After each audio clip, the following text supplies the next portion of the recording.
Chapter 10 ng Revelation po tayo, o pahayag sa Tagalog.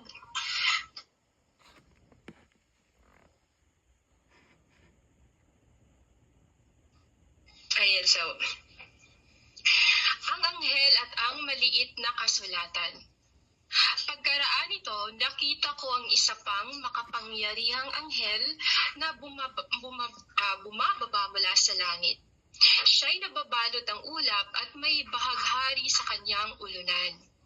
Nagniningning na parang araw ang kanyang mukha at parang mga haliging apoy ang kanyang mga binti.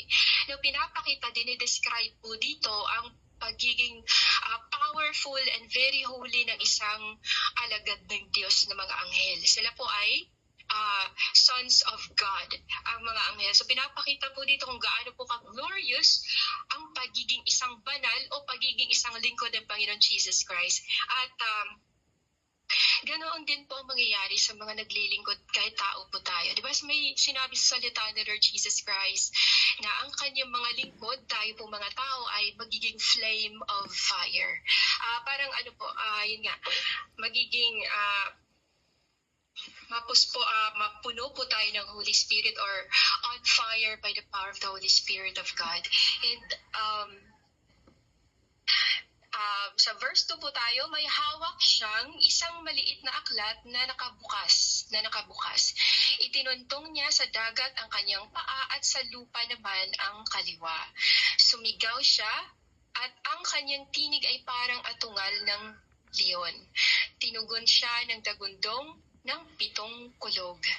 So dito guys, pinapakita ni Lord Jesus Christ na kung ang kanyang mga lingkod ay hindi na basta-basta, paano pa kaya siya? Na kung ang kanyang mga lingkod ay nakakagawa ng mga nakakamanghang bagay, paano pa kaya ang Diyos na may lalang sa lahat ng bagay dito sa mundo? Langit man yan o lupa. So, bakit nga ba itinuntong niya sa dagat ang kanyang paa at sa lupa naman ang kaliwa? Parang gusto niya sabihin dito na siya ang pinapakita po dito, yung spirit at yung pagiging tao, no? Yun ang mga gawa ng Diyos. Yung pagiging, yung siguro gawa niyang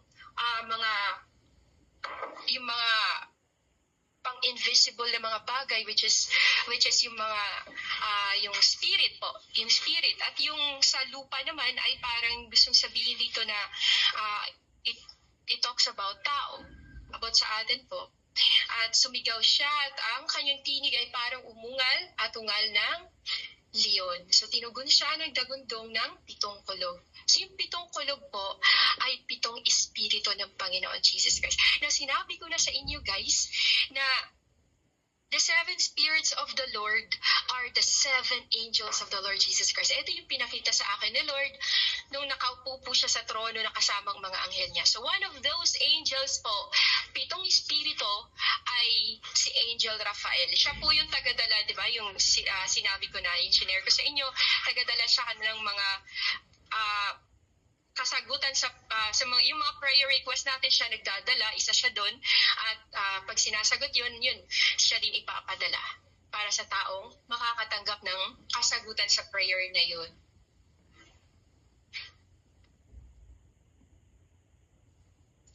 Okay, sige, Revelation, buong chapter. Okay, sige, yun din yung kasing pumasok sa isip ko guys, na lahat ng Revelation, ako yung magba-Bible study, tatapusin natin hanggang chapter 22 po.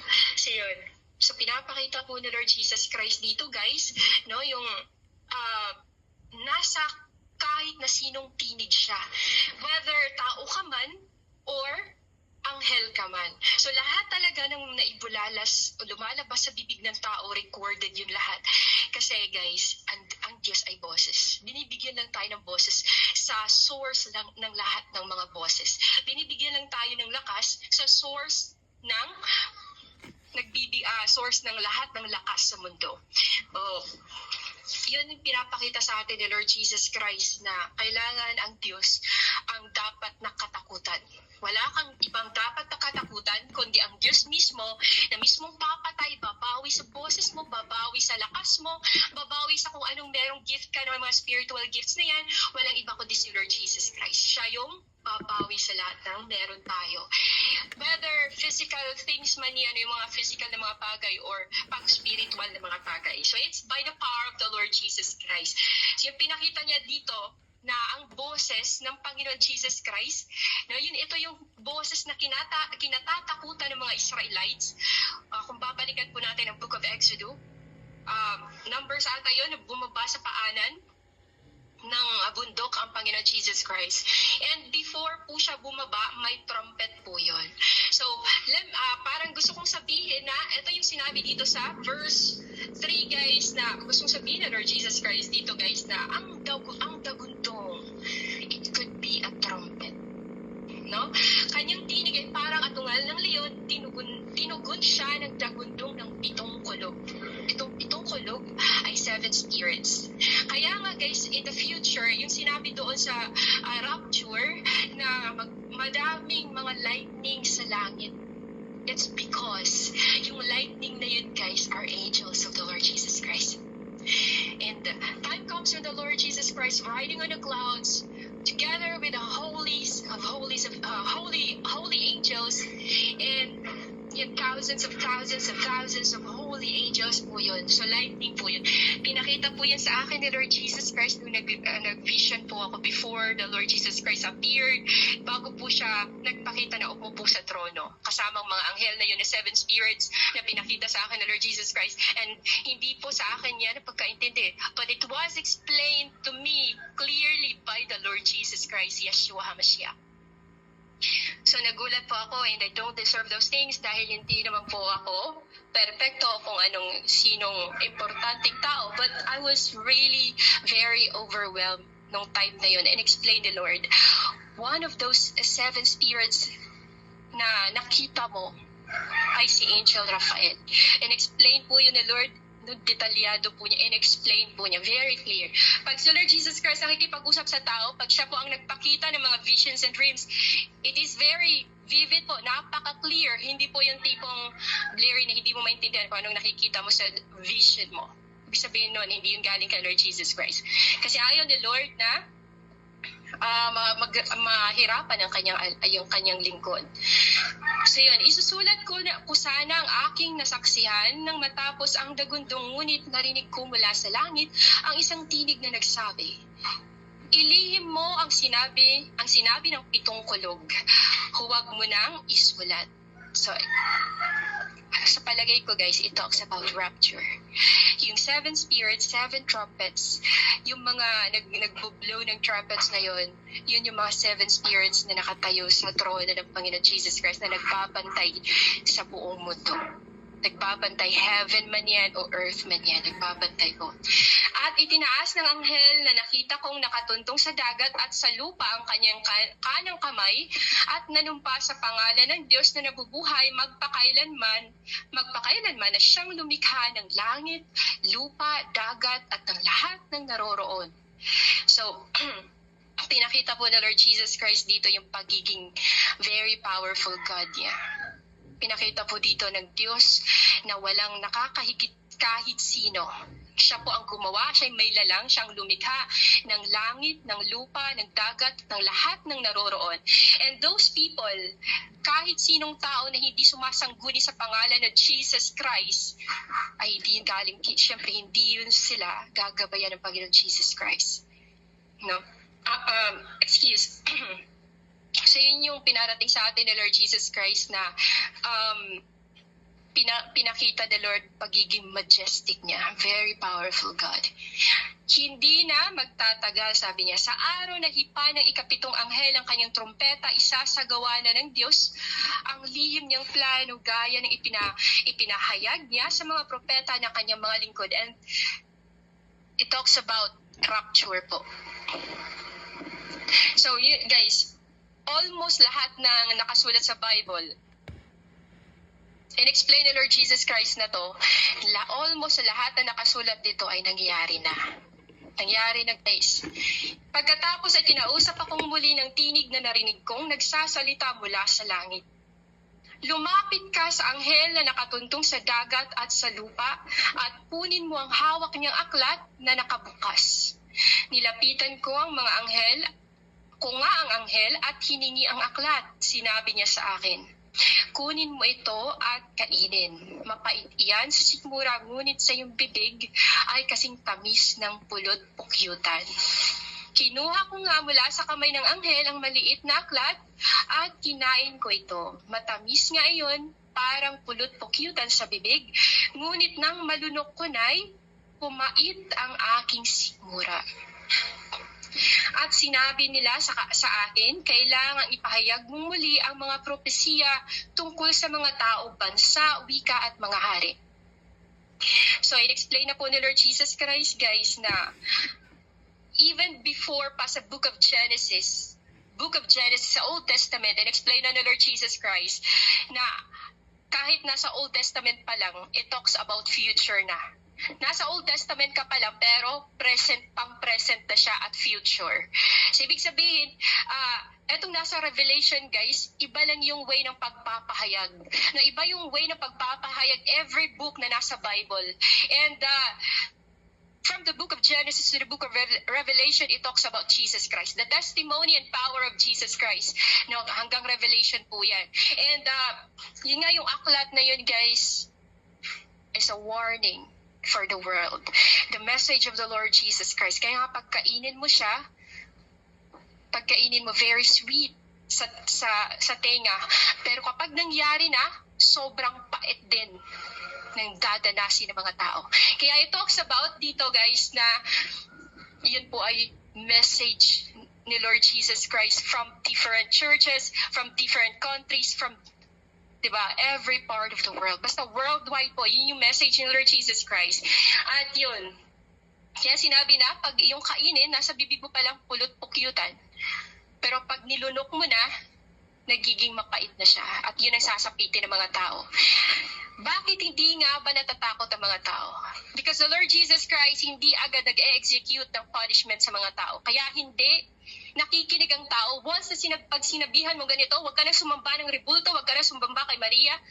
Tapos, panay, samba pa din kay Maria because hindi talaga nila totally naintindihan or hindi talaga nila mahal ang katotohanan. Kaya when the Lord Jesus Christ comes, talaga mamumukpok sila ng kanilang mga dibdib. Kasi sinabi na yan ni Lord Jesus Christ, pero 2,000 years ago until now, di ba?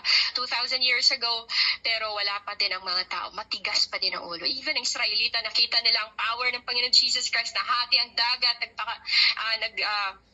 nabuhay ang patay, diba, gumaling yung mga may sakit noong unang panahon, pero hindi pa din sila lumapit kay Lord Jesus Christ. Kasi sila is to cease to believe.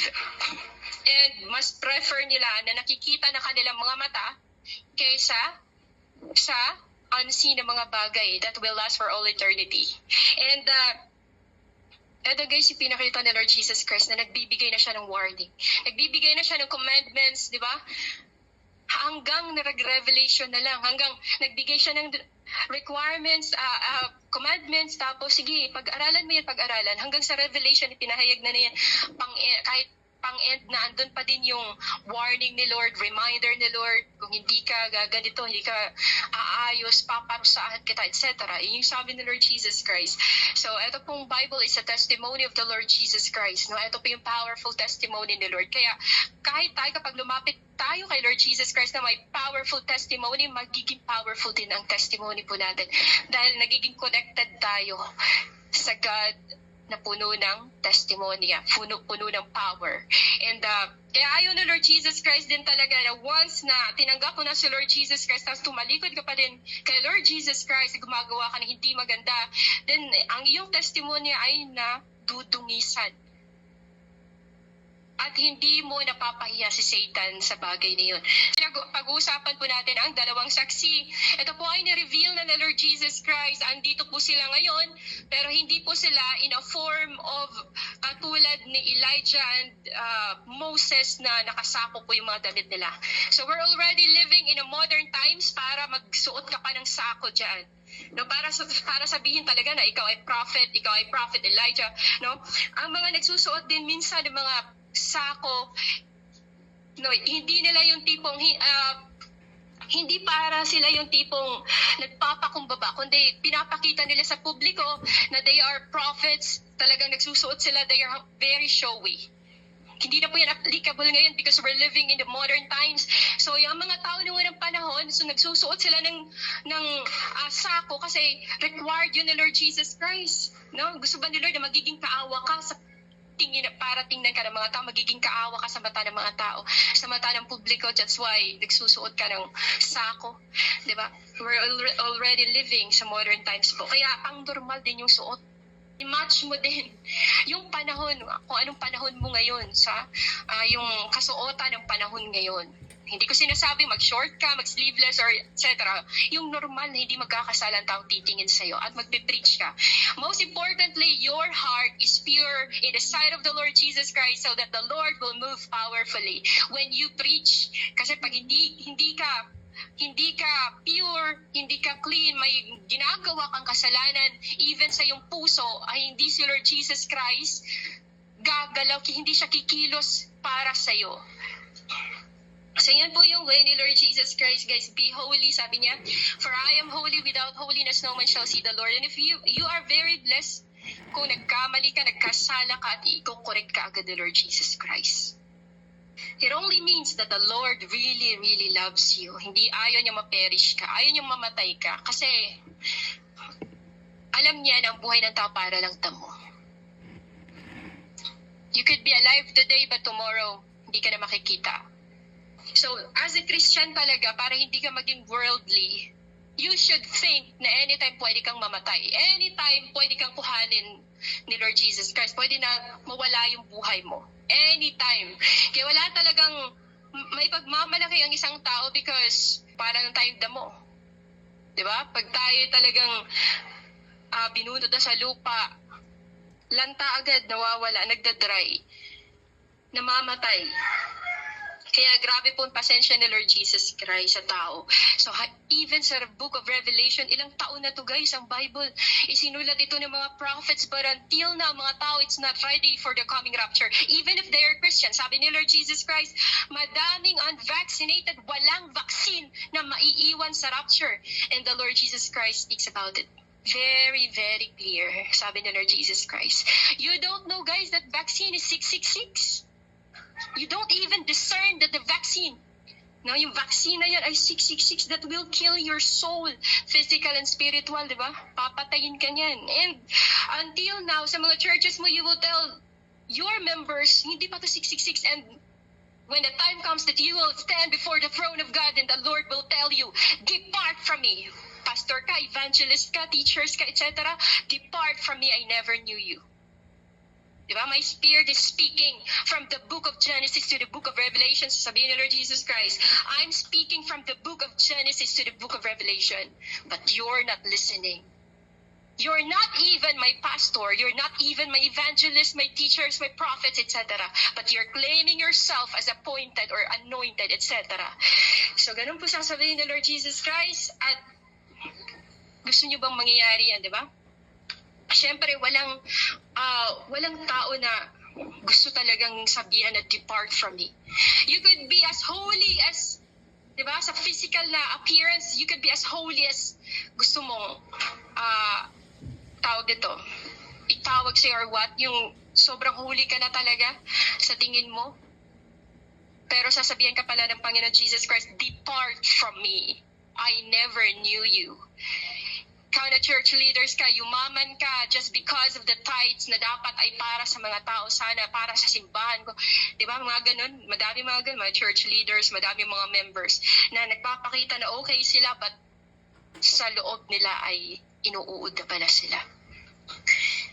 Yun yung pangit guys. So, kaya madaming warnings si Lord Jesus Christ, reminders, kasi hindi nakikita ng tao ang kanyang mali. Walang tao na nakakakita ng kanyang mali guys. Kaya nga, 2 is better than 1. Kasi ang isa makakakita ng kamalian mo, then you will be corrected. If you will not be corrected, hindi magiging straight yung lakad mo towards kay Lord Jesus Christ. Walking in the narrow road. Hindi yun hindi yun guys, hindi yun maitatama. Kasi kung sarili mo lang, no, sarili mo lang na akala mo lang, ay, puro akala, then akala mo tama ka na, akala mo ganito ganyan. Mga decisions, lahat ng mga galawan ng tao, mostly ng tao ganon. We lean on our own understanding, kaya tayo napapariwara. Kaya sabi nga ng Lord Jesus Christ na ang mga tao na iniisip nila, akala nila tamang ginagawa nila, but in the end, yun lang palang papatay sa kanila. Yung maling desisyon na yun, akala nila lumalakad sila sa tama. But they're walking, heading to hell, di ba? Sa impyerno. So, dito po tayo sa chapter 11. Pagkatapos, binigyan ako ng isang panukat na parang tungkod at sinabihan, tumayo ka at sukatin mo ang templo ng Diyos at ang dambana at bilangin mo ang mga sumasamba roon. Ngunit huwag mo nang sukatin ang mga bulwagan sa labas ng templo, sapagkat ibinigay na iyon sa mga taong di kumikilala sa Diyos. So dito guys, pinapakita ng Holy Spirit ni Lord Jesus Christ kung paano siya kung paano niya sineseparate ang para sa Diyos at hindi sa Kanya. Di ba? Pinapakita dito guys na kung may Holy Spirit ka, para ka kay Lord Jesus Christ. Kung wala kang Holy Spirit, you are heading to hell. Para ka sa impyerno. Candidate ka doon. Kasi yung Holy Spirit is a down payment po yan. Yan po yung parang sign na babalikan ka ng Panginoon Jesus Christ. Manag-down payment si Lord as a sign na, sige, babalikan ko to. Bibigyan ko to ng a piece of my spirit para magturo sa Kanya at babalikan ko siya kapag hinug na siya. At yun po ang rapture. No? Sa power po yun ng Holy Spirit na mariting po tayo, may magnet na mangyayari. May connection, may contact sa Panginoon Jesus Christ. So yun, yun nga, huwag daw yung sukatin. So wag mo nang isali pa yung mga worldly na yan. They are not meant for heaven. They are meant for hell. So yun. At yuyukuran nila ang banal na lungsod na loob ng 40. So yun guys, yung mga blasphemer, yung mga taong ayaw kay Lord Jesus Christ at laging nire-reject ang tawag ng Panginoon. When the Lord Jesus Christ speaks, guys, when He speaks, His voice will change your feeling, change the way you think. Babaguhin niya kung anong mga mali na hindi mo, yung may mga mali mo sa buhay mo. Mali mo sa desisyon, mga ganun, mga ginagawa mong mali, mga bagay na mali, binabago yun ng boses. Boses lang yan guys ha, pero binabago ka. Pag narinig mo siya nagsalita, talagang makakaramdam ka ng kakaibang feeling. Yung mga bagay na parang negative sa'yo, talagang madrain yun, mawash away, matatanggal. Pag narinig mo ang boses na yun, you are very blessed if naririnig mo ang boses na yun. Yun. Isusugo ko ang dalawa kong saksi na nakadamit ng sako. Sa ito po guys, hindi na kailangan pang magsako ka kung ikaw ay one of the two witnesses or two witnesses na. Kasi nasa modern po tayo, gusto ni Lord Jesus Christ na maging simple ka lang, hindi na kailangan pa magsako para talaga sabihin na, ay, yun yung two witnesses, yun yung si Prophet Elijah, Prophet Moses, mga ganun, talaga nakasako sila. Di ba? Makikita mo yan guys. Sa lansangan, nagsasako sila, feeling nila sila yung mga napakabanal na talagang binanggit sa ancient time or nasa Revelation na mga two witnesses. Hindi po ganun. Ang two witnesses po ay mga anghel po yun na nasa trono ni Lord Jesus Christ. They are olive trees standing before the Lord of the earth. Yun. At yun nga, nilagay po dito na at sa loob ng 1,200 at 6 na pong araw ay ipahahayag nila ang mensahe mula sa Diyos. So dito po guys, ito yung sinabi po dito sa chapter 10 na sinabi dito sa salita ni Lord sa chapter 10 na hindi na daw magtatagal at ipapahayag na, no? Ipapakita na ng Panginoon Jesus Christ yung kailangang ipakita. Yun po yung rapture. After sa rapture po ay may 7 years great tribulation pa din. Although we're living right now in a great tribulation, but the Lord Jesus Christ speaks that we're already living in a great tribulation. Kung ayaw nyo ng Great Tribulation, kung may med trip kayo, may ano-ano pa kayong mga tribulation na yan. Med trip, mga ganun, no? Ang daming mga nasa Great Tribulation po tayo. And sabi din ni Lord Jesus Christ, very clear, after din ng rapture, may 7 years tribulation, doon po babalik ang two witnesses.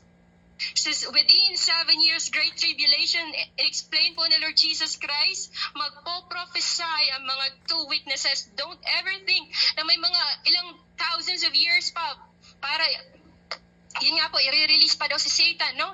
Akala nila, may mga ganun po, may mga ganung understanding dito sa Bible. You are not inspired by the Spirit of God para sabihin mo na may 1,000 years pa. Hindi po ganun. We're living in the last days. Kapag sinabing last days po, last hours, or yun na po, papuntang final judgment na po tayo.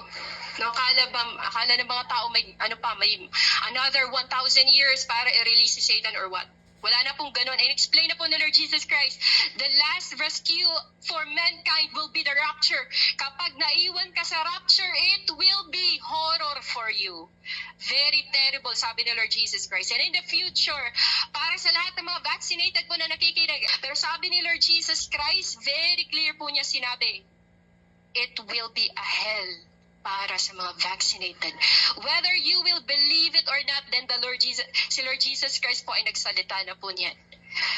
And, kung malay mo si Lord Jesus Christ maawa sa'yo kahit nasa hell ka na, isi-save ka pa din ni Lord Jesus Christ because ang kamay ni Lord ay hindi po maliit para hindi ka i-reach out on sa hell. So yun po. Continue po tayo. Ang mga saksing ito ay ang 2 punong olibo at 2 ilawang nakatayo sa harap ng Panginoon ng daigdig. So, sila po ang mga powerful, one of the highest ranked angel po sila. Itong two witnesses. Sila po ay si Elijah and Moses na binanggit din ng Book of Daniel din po. And yun, kapag may nagtangkang manakit sa kanila, yun, binibigyan po sila ng power ni Lord na may lalabas na apoy sa kanilang bibig at tutupukin ang kanilang mga kaaway. Bakit nga ba ganito, guys? Kasi after the rapture, magpapakita na po lahat ng demonyo ng mga invisible. Lahat ng gustong pumatay sa iyo sa panaginip, makikita mo na yan actual. Like personal, makikita mo na, makakasama mo na kapag naiwan ka sa rapture. So bakit nga ba may power sila? Kasi ang mga demonic spirits ay hinayaan na ni Lord Jesus Christ na maghari. So full of power na ng darkness ang mundo. Kaya binigyan din ng power ang mga two witnesses na lumabas, na may lalabas na apoy po sa kanilang bibig para ipagtanggol din ang kanilang sarili. So yan po, tutupugin ang kanilang mga kaaway. So dahil po gagawin ng mga two witnesses, nag-prophesy sila against sa gawa ng mundo. So ang gagawin po nila ay, ang ginagawa po nila ay talagang tawag dito, parang hate na hate sila, no, ng mga nasa mundo, yung mga naiiwan sa rapture. So guys, kahit pa sabihin mo gusto mo na lang maiwan sa rapture. Pero, I don't think na pag nangyari na yan, yung bagay na yan, na naiwan ka talaga sa rapture, ay magugustuhan mo ang mangyayari at makakapag-repent ka pa. I don't think talagang magiging closer ka pa kay Lord Jesus Christ sa panahon na yan, guys. Hindi mo talaga magugustuhan kung anong mangyayari. Hindi mo magugustuhan ang mga nakikita mo sa paligid mo. Patayan everywhere. Kasi wala nang Holy Spirit yan. Wala nang bigayan. Wala nang happiness, joy. Ano pa mga bunga ng Holy Spirit na yan. Wala na, guys. Kasi kinuha na ng Lord ang kanyang banal na Espiritu during rapture. At ang maiiwan dito sa rapture talaga ay ito-torture ka. Kapag naiwan ka, kung wala ka mang vaccine, naiwan ka, mas lalo kang ito-torture. Tino-torture na nga yung mga may vaccine, how much more ikaw na wala. So yun. So, hindi agad-agad yan puputulan ka ng ulo, guys. No, hindi po yan immediately na, sige, pugutan na yan ng ulo kasi pinili niya si Lord Jesus Christ. Hindi po. Ito-torture ka pa niyan. Yung mga balatan kang buhay, tatanggalan ka ng kuko, ngipin, na kung ano pa mang meron kang kailangan nilang gawin sa'yo.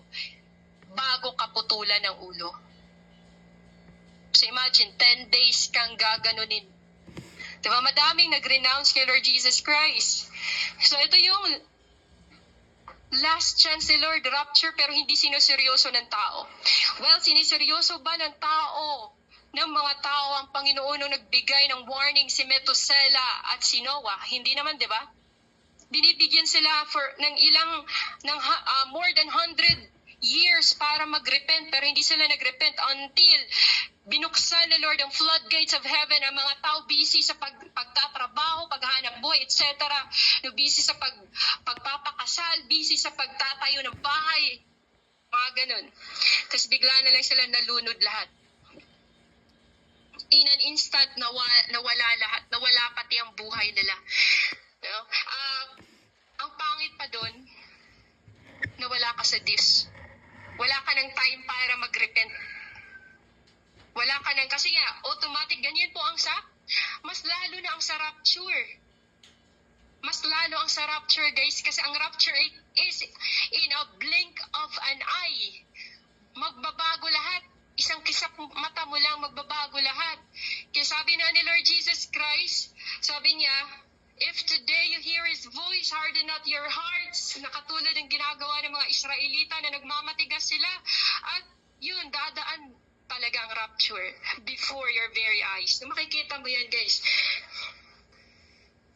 At ayun, lalabas ang mga apoy sa kanilang bibig at tutupukin ang kanilang mga kaaway. Sa ganoong paraay, mamamatay ang sino mang magtangkang manakit sa kanila. Ibig sabihin, binigyan po sila ng power. No? Binigyan din po sila ng power para maipagtanggol ang kanilang sarili. May kapangyarihan silang isara ang langit upang hindi umulan sa panahon ng pagpapahayag nila ng mensaheng mula sa Diyos. Yung against ka sa mga ginagawa ng mga tao nakikita mo, talagang magkakaroon sila ng hatred, magagalit, talagang ipagtutulungan ka, guys. Kasi syempre, kasama na ng mga taong diablo nun. No, ganun. Kaya nagkaroon sila ng power. Kasi kung wala silang power, ano yung pinapababala sila ni Lord para magpakamatay dito? No, hindi sila mag-prophesy. Kasi yung power ni Lord Jesus Christ, yun yung protection nila. So yun, nagiging parang glorious na din yung glorious body na din sila. No? Glorious body yung pagbaba ng mga two witnesses. Kasi ang kalaban po nila dito ay spirit, mga demons po. We don't, sabi nga ng Bible, sa Bible, we don't wage war against flesh and blood, but against the principalities and powers in the heavenlies. Yun po yung sa panahon po ng 7 years Great Tribulation, na kaya nakikipaglaban ang mga two witnesses. And yun, kundi po tayo, may kapangyarihan din silang gawing dugo ang tubig. Ano ba ginawa ni Moses? Anong ginawa ni Elijah before, di ba? Si Elijah nag-descend yung fire galing sa langit. Di ba? Diyan mo makikita na ito talaga, itong mga tao na to ay hindi merely human being, but they are angels. Moses is an angel, di ba? Bakit siya because of the power of great power of the Lord Jesus Christ, hindi yun nag-execute ng great miracles ang Panginoon Jesus Christ without great faith. Bakit nga ba nagkakaroon ng great faith yung mga servant na yan? Because they are an angel of the Lord Jesus Christ. They are in the throne of God. Kaya sila po ay napakalakas sa Panginoon Jesus Christ. And now, madami na pong pinapadala si Lord Jesus Christ dito ng mga anghel na nagkatawang tao. Big and small, nakakagawa ng mga kahit anong mga bagay nakakamangha. Pero in these last days, dahil sobrang sama na ng tao, hindi na masyado nakakapag-execute ng milagro ang Panginoon. Kasi ang mga tao ngayon, mas pinili ang mundo kaysa sa Panginoon. Ililayhad mo nga, babalik naman kay Maria, kay Santo Niño, di ba? Ililayhad mo, tapos gumaling siya, babalik na naman doon sa kanyang Diyos. Kaya, hindi masyado nakakapag-execute si Lord dahil magigrieve lang siya. Magigrieve ang kanyang puso at baka ikakamatay pa yun ng taong salawahan, spiritually, yun. At magpadala ng anumang salot sa lupa tuwing naisin nila. Ito yun, di ba? Ine-execute dati ni Moses. Alam niyo ba guys, kahit yung mga pugita, yung mga animals na nasa dagat, nakakarating yun guys sa bahay ng Egyptians. Hindi lang detalyado, ang sinasabi lang doon kung ano yung mga palaka, mga ganun lang yung sinasabi doon na kahit yung tubig na nasa loob ng galon ay nagiging palaka yung nasa loob ng galon, di ba? Yung tubig na yun. At imagine, nasa loob yun ng lagayan, pero bakit nagiging palaka? Ganun ka-powerful si Lord Jesus Christ. Wala talagang exempted kahit nakasarado pa yan, magiging, di ba? Magiging palaka yung tubig. So wala talaga silang maiinom. Na hindi detalyado pong sinasabi doon dito sa Bible. Ito po ay summarize. Kaya nga madaming mga nakasulat, madaming nangyayari na hindi nakasulat. Kasi daw, kung halimbawa, sinulat lahat ang Bible po ay hindi mo mabibit-bit. Hihilain mo na sa sobrang bigat. Pero ewan ko lang kung mahila din ang tao, di ba? Continue po tayo pagkatapos nilang magpatotoo. Aahon ang halimaw na nasa napakalalim na hukay at makikipaglaban sa kanila. Matalo sila at mapapatay ng halimaw.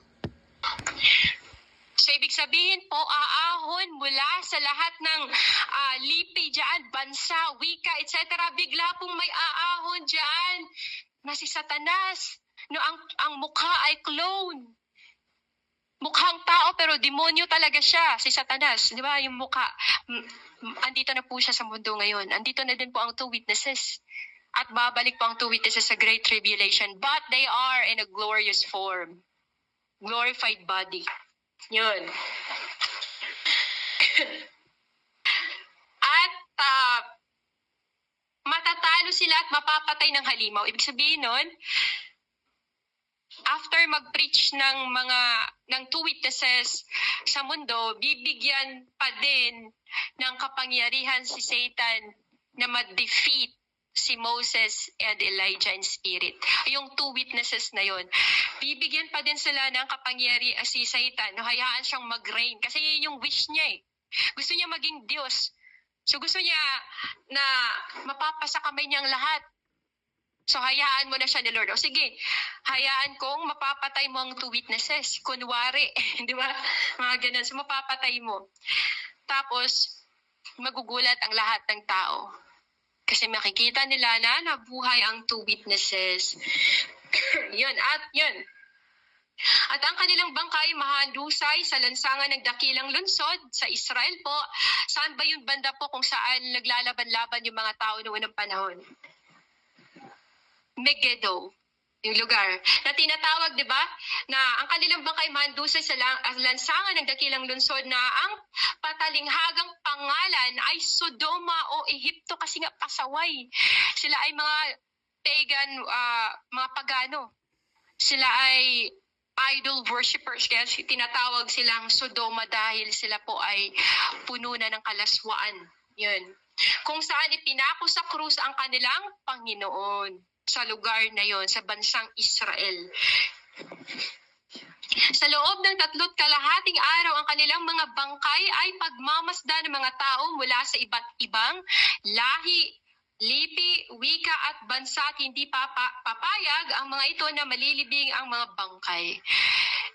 So, ibig sabihin po ay talaga ito-torture nila kahit patay na yung katawan ng two witnesses. No? Magse-celebrate po sila dahil siguro pinugutan na ng ulo. Hindi natin alam kasi mga demonyo na yung andito sa lupa. Hindi natin alam, pupugutan na ng ulo, sinap-chap na kasi nga wala na eh. Nasa kamay na ng Diablo, ipinapasa kamay na ng Diablo. So nasa mundo tayo ng Diablo after ng rapture po yun. Tapos ang mangyayari, magse-celebrate sila. Pero hindi hahayaan ng Panginoon Jesus Christ na talagang magiging gano'n na lang ang kanyang mga lingkod. At hindi papayag na mailibing. So magagalak ang lahat ng tao sa daigdig dahil sa pagkamatay ng 2 saksi. Kasi nga guys, bakit magagalak ang mga tao? Wala ng Holy Spirit. Hindi na nila alam, hindi na nila kilala kung sino ang two witnesses. Kaya nagbabasa pa yan ng Bible guys. Kasi nga taken over na sila sa vaccine. makakalimutan na nila yung mga bagay na nakita, naramdaman, naranasan nila. Kasi nga, tatanggalin yung lahat ni Satan sa kanilang isipan, pakiramdam, lahat ng yun, guys. In short, para na silang zombie. Sabi nga pala ni Lord, after the rapture, there will be a zombie spike. Kahit magtatago ka ng ilang buwan dahil may stock ka ng pagkain, lalabas ka din. Uulamin ka din ng mga zombies. O di kaya, ikaw ay tatakan. At talagang isusurrender mo pa din yung sarili mo, guys. Ganun yun. So, it's better na maganda na lang sa rapture. So, magagalak, magdiriwang sila at magbibigayan ng mga regalo sapagkat ang dalawang propetang iyon ay nagdulot sa kanila ng labis na kahirapan. Diba? Ikaw daw, total darkness kasi talagang yung sky kaya nilang i-shut out, diba? Tapos, walang tubig. Diba? Walang tubig. So, ibig sabihin sa panahon na yun, ay talagang grabe yung suffering nila. Tapos kapag atakihin pa sila dahil nagagalit sa kanila, ang mga demonyo, mga diablo, mga tao na mga taong possess na, ay nasusunog sila. Dahil fire comes out from their mouth. Yun. Comes out of their mouth. So yun yung nangyayari sa panahon after the rapture, guys. Sabi nga ni Lord, it will be a hell on earth. Hell daw talaga. So, ibig sabihin, katulad ng kung anong meron, kung anong nangyayari sa impyerno. At saka, guys, kapag naiwan ka sa rapture, don't ever think na hindi ka ito-torture ng diablo. Kapag naiwan ka sa rapture, don't ever think na makakapagtago ka ng mabuti. Kasi they are spirits at nakikita nila kahit nagtatago ka pa sa pader, no? They can see through yung mata nila, nakikita ka kahit nagtatago ka sa pader. Gagamitan ka ng mga drones na bubuyog, kasing laki ng bubuyog, mga ganun.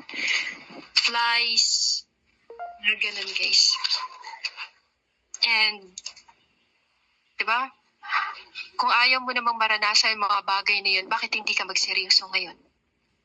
Bakit hindi magseryoso sa panahon ngayon na malaya kang nakakapagdasal, malaya kang nakakapag-praise and worship?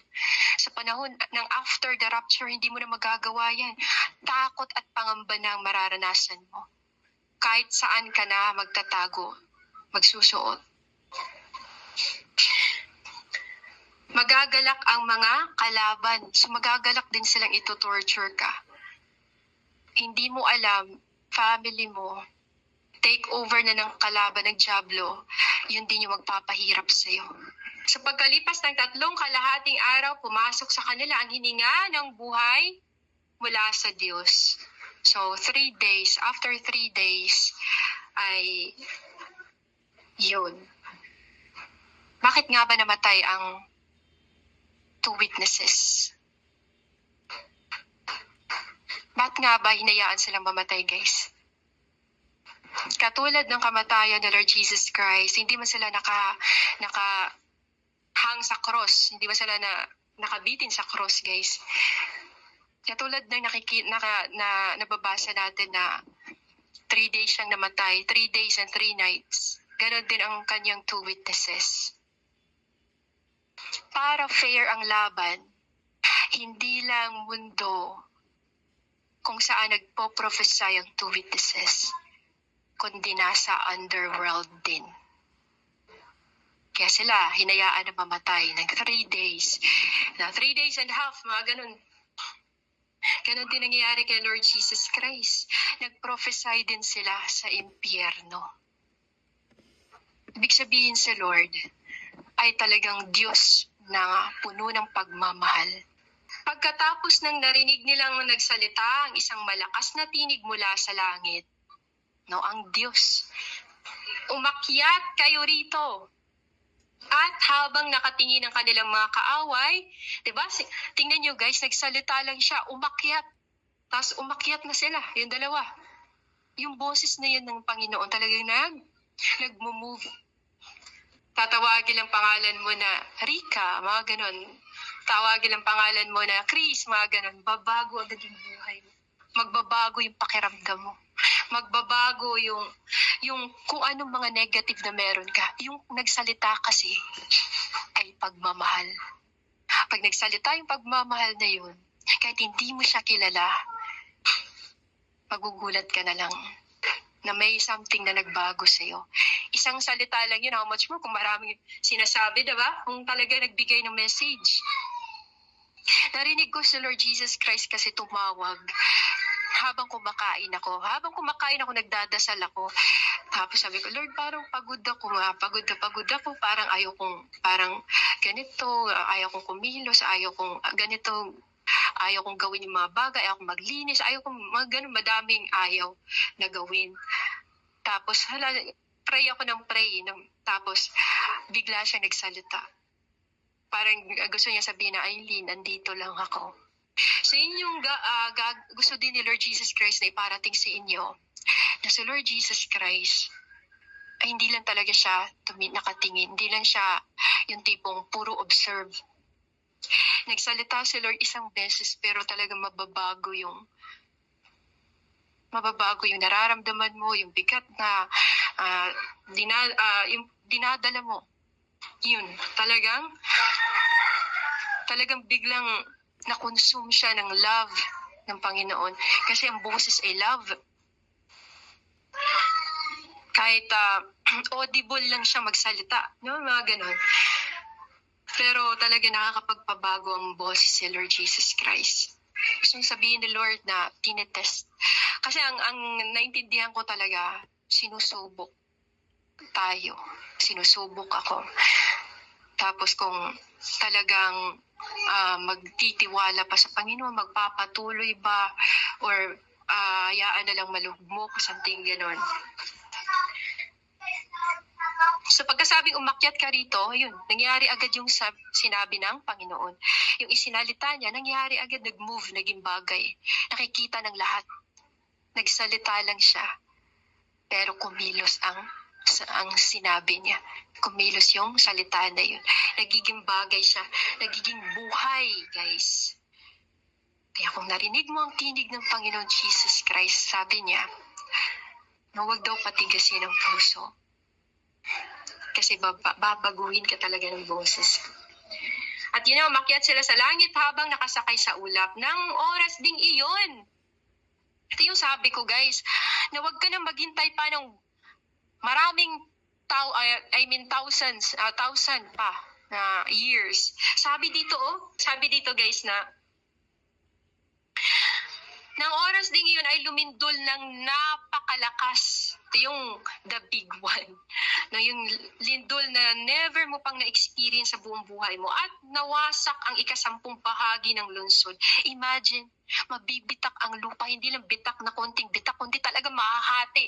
Tapos yung mga bundok talagang guguho. Tapos alam mo yung mga isla talagang mawawala. Diba? Imagine, ganun. Umakyat kayo, nagsalita na yung tinig. At ang dragon. So sinabi ko po kanina na ni-reveal na ni Lord Jesus Christ kung anong nasa Book of Revelation po sa iba pang mga books. So kahit yung sa 2 witnesses, binanggit na ito sa Book of Daniel, no? Yung iba pang mga, kung ano pang nasa andito ngayon sa guys, andito sa Book of Revelation, nandito na yan, nakasulat na yan sa mga sa iba pang books, sa ibang mga old books, no? Dito sa Old Testament. Kaya nga lang, iba lang yung way ng pagka-reveal. No? Same po yung information but different way na pag-reveal. So it doesn't mean na nasa chapter 12 na tayo ay talagang i-extend pa, no? Talagang hindi pa tapos. Na ibig sabihin po, no, i-explain na Lord Jesus Christ. Ito po yung mga nasa Revelation, in-explain po ito detail by detail ni Lord Jesus Christ. And if you're filled with the Holy Spirit, If you're filled by the power of the Holy Spirit, you will understand kung ano nakasulat. Hindi mo napapahirapan ang iyong sarili. Nakakabasa o di kaya talagang kailangan mo pang bumangon madaling araw, talagang gusto mo, yung iba talagang hindi na natutulog. Gusto nilang malaman yung mga bagay na hindi naman pinapakita sa kanila. Kaya gumagawa-gawa sila ng kanilang mga kuro-kuro, yung kung anong naintindihan nila sa binabasa nila. So ang babae at ang dragon, chapter 12 na po tayo. Kasunod nito'y lumitaw sa langit ang isang kakaibang palatandaan. Isang babaeng nadaraptan ng araw at nakatuntong sa buwan at ang ulo'y may koronang binubuo ng 12 bituin, which is the Israel. Malapit na siyang manganak, malapit nang aahon ang isa sa yung Savior of the world na sa Lord Jesus Christ. Kaya't napapasigaw siya dahil sa matinding hirap. Dahil po yun sa grabe pong pinagdaanan ng Israel, no, yung grabe po yung tawag nito, yung pagpapahirap sa kanila dahil sa katigasan din ng ulo. Isa pang palatandaan ng lumitaw sa langit, isang napakalaking pulang dragon, which is ngayon hindi na po siya pula kundi gray serpent na po. Dahil matanda na po siya. Ito'y may 7 ulo at 10 sungay at may korona ang bawat ulo. So ito po yung mga taong ginagamit ng diablo. Sila po ay mga pinoposes. Tinetake over. Kinaladkad ng kanyang buntot ang 3 bahagi ng mga bituin. So ito po ay, ibig sabihin po nito, ay na-deceive po ni Satan ang 3 bahagi, 1/3 ng angels po sa langit. So hindi ibig sabihin na nasa chapter 12 na po tayo ay talagang mahaba pa yung oras, may 1,000 years pa, kundi ito po ay different way lang ng pag-reveal ni Lord. No? Sa oras sa po tayo ng pagtatapos. Last day sa po tayo. Remember that. Yun. So, ito po pinag-usapan dito sa 12 po na ang babae at ang dragon. So, ito ay parang summarize. Sinasummarize sa at chapter 12. So, kinaladkad ng anghel, kinaladkad ng kanyang buntot ang 3 bahagi ng mga bituin, yung mga anghel po na nasa langit, at inihagi sa mga iyon sa lupa. Ibig sabihin, na-deceive, tapos nag-worship sa kanya dahil si Satan nga, guys. Si Satan ay isang music leader dati at sa langit. Gusto niya na maging katulad ng Diyos. So dahil sobrang close sila ng Panginoon, tapos nag-worship, no, yung bright, yung beauty ng Panginoon o bright light na yun, guys, na nasa Panginoon ay bumalot kay Satan. So ang nangyayari, kahit saan si Satan, akala ng mga angels, mga kasamahan niya sa langit, ay siya si God. So nag-take great reverence, ipapakita ng great reverence, respeto, lumuluhod, mga ganun, sinasamba, ganun. And nagustuhan yun ni Satan. Kasi hindi niya akalain na ganun pala ang feeling ng sinasamba. So, dahil doon, guys, lumaki ang ulo ni Satan. So, nag-worship na naman siya. Worship tayo kay God, ganun. Hanggang sa gusto na niya ang sarili na niya ang i-worship. So, pinalitan niya ang way ng pag-worship para na sa sarili niya, hindi na para kay God. So, hindi po agad-agad na sinipa sila, guys. Di ba? Pagdating dito sa Bible, pag binabasa mo, akala mo agad-agad nangyari yun, di ba? Ibig sabihin po, madami pang taon bago pa siya sinipa mula sa langit. No? Kahit sa panahon ni Noah, di ba? Hindi lahat hindi detalyado. Hindi po detalyado kung anong nangyayari sa panahon ni Noah, kahit sa panahon ni Abraham, no? Summarize lang. Kaya hindi po yun, tawag dito, ilang taon pa po bago talaga pinalayas sila. So siguro binigyan pa sila ng pagkakataon na mag-repent. Dahil madami din namang mga fallen angel o yung mga nagrebelde, yung mga nakuha ni Satan, 1/3 of angels, hindi po sila sumasama sa mga gawa ng mga alagad ni Satan. Hindi po sila gumagawa ng kasamaan sa kanila na katulad ng ginagawa ng mga tawag dito, mga minions ni Satan. At yun nga guys, kinaladkad at pagkatapos tumayo ang dragon sa paanan ng babaeng malapit ng manganak upang lamunin ang sanggol sa sandaling ito'y isilang. It's a summarize guys, and it's the Lord Jesus Christ. So ito po ang Israel po ang babae na may 12 tribes of Israel. At yun nga, nakatakdang maghari sa lahat ng bansa, si Lord Jesus Christ. Ito po ay tungkol sa kanya na pamamagitan ng tungkod na bakal. Ngunit, may umagaw sa bata at dinala ito sa Diyos sa kanyang trono. Ang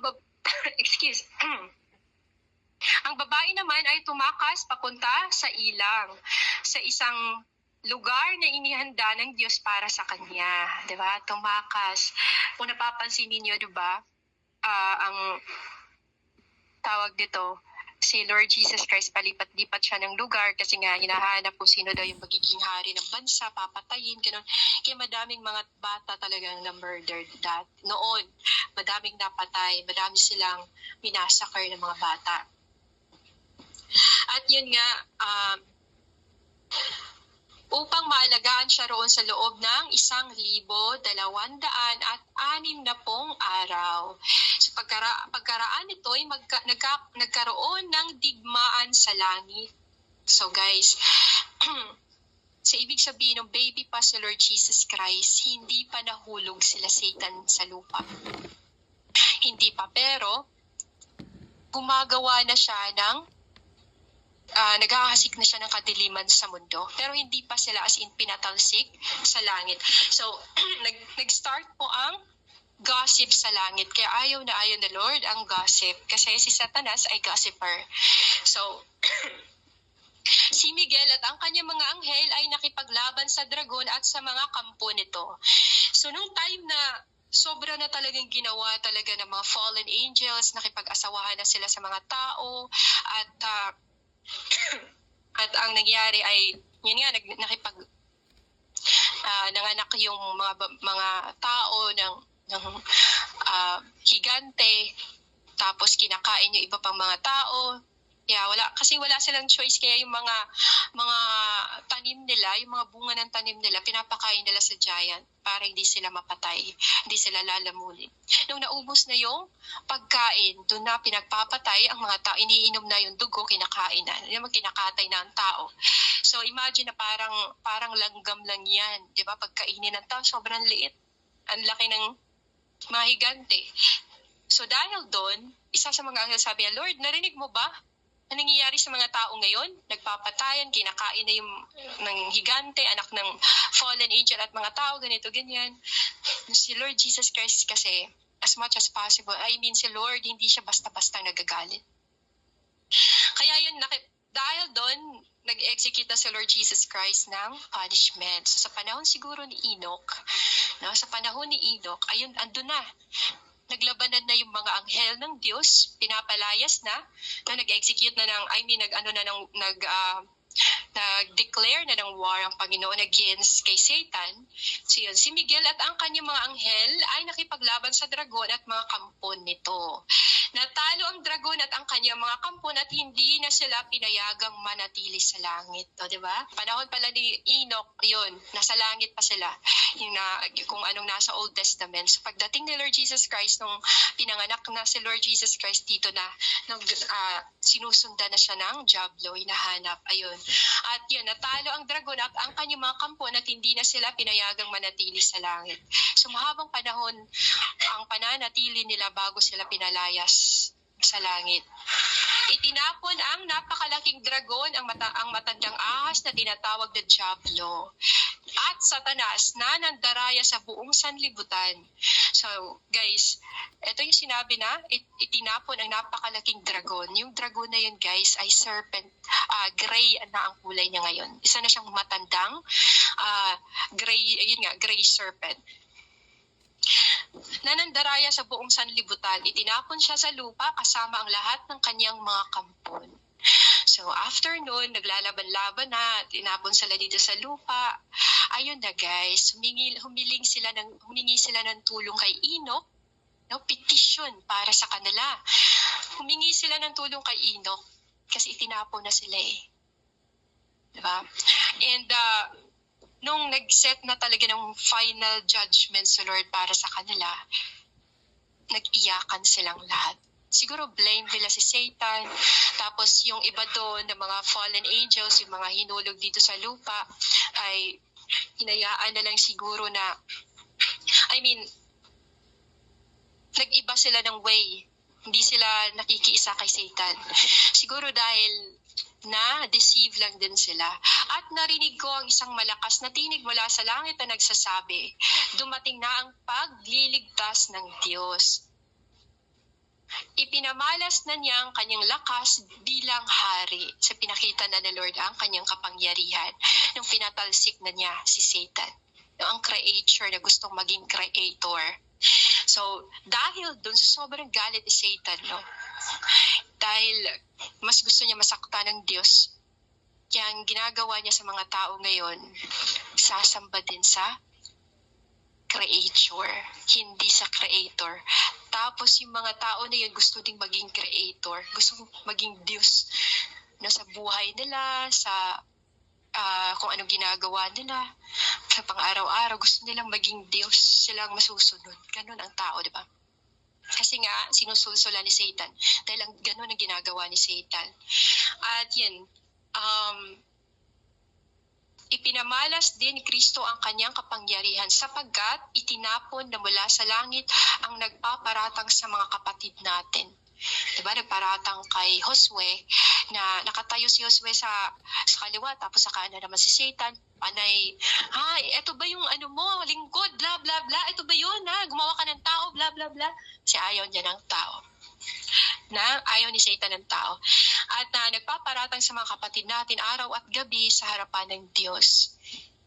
Nagtagumpay ang mga ito laban sa dyablo sa pamamagitan ng dugo ng kordero at sa pamamagitan ng kanilang pagpapatotoo. Ito po yung testimony. Kapag ang iyong testimony ay nadungisan, para mo na ding pinapaya ang Diyos noon. Sa salita ng Diyos at buong puso nilang inialay ang kanilang buhay hanggang sa kamatayan. So dahil sa kanilang pagmamahal sa Diyos, kaya wala nang kwenta sa kanilang buhay. Kasi, yun nga, yet not I, but through Christ who lives in me. As a Christian po, no, it doesn't matter na yung mga flesh desires natin. Dapat set aside na yan. Yung mga pangit na ugali natin, dapat set aside na yan. Kasi, no, kapag hindi na set aside yung mga worldly na mga bagay, ibig sabihin, under bondage ka, nakagapos ka pa ni Satan. Kaya't magalak ang kalangitan at lahat ng naninirahan dyan. Ngunit, kalagim-lagim naman ang daranasin ninyo lupa at dagat, sapagkat ang matinding puot ng dyablo ay babagsak sa inyo. Alam niyang kaunting panahon na lamang ang nalalabi sa kanya. Diba? Ito yun guys.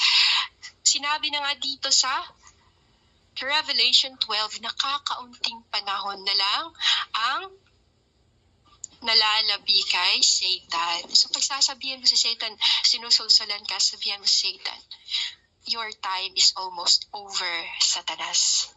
Tapos mag-iiyakan yan sila guys. Hindi lang si Satan ang iiyak. Nang makita ng dragon na itinapon siya sa lupa, hinabol niya ang babaeng magsilang ng sanggol na lalaki. Pumunta siya doon sa bansang Israel. Doon siya sa bayan ng Israel, doon naghahasik siya ng lagi.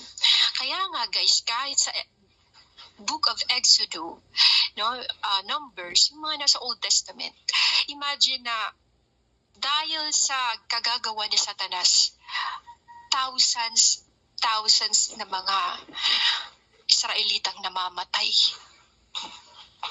Pag sinabi ni Lord, nagagalit ako, ginagalit siya ng mga tao dahil sinususulan ni Satan. Dahil wala pang Holy Spirit ng mga tao noon.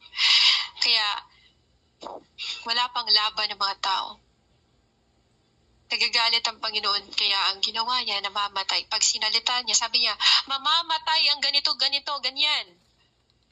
Tapos nag-execute agad. Namamatay, nagiging material. Nangyayari, nakikita agad ng mga tao. Imagine ang hindi mo nakikita, nagsalita siya. Si Lord Jesus Christ. Tapos biglang nagiging bagay yung narinig mo. Ibig sabihin si Lord Jesus Christ, hindi lang salita. Buhay na buhay talaga siya with works ang Panginoon Jesus Christ.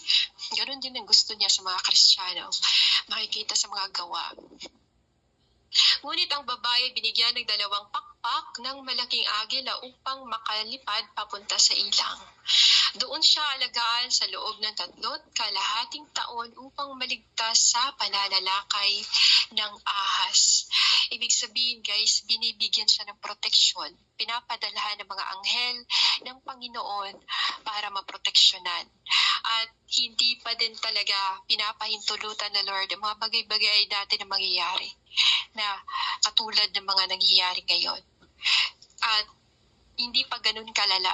Ngayon kasi tinanggal na ni Lord ang proteksyon. Pwede din natin sabihin na yung babae na yun ay ang mundo. Diba? Yung mga ganun. Israel. Yun. At subalit tinulungan ng lupa ang babae. Diba? Bumuka ang lupa at hinigop ang tubig na inilabas ng dragon mula sa kanyang bibig.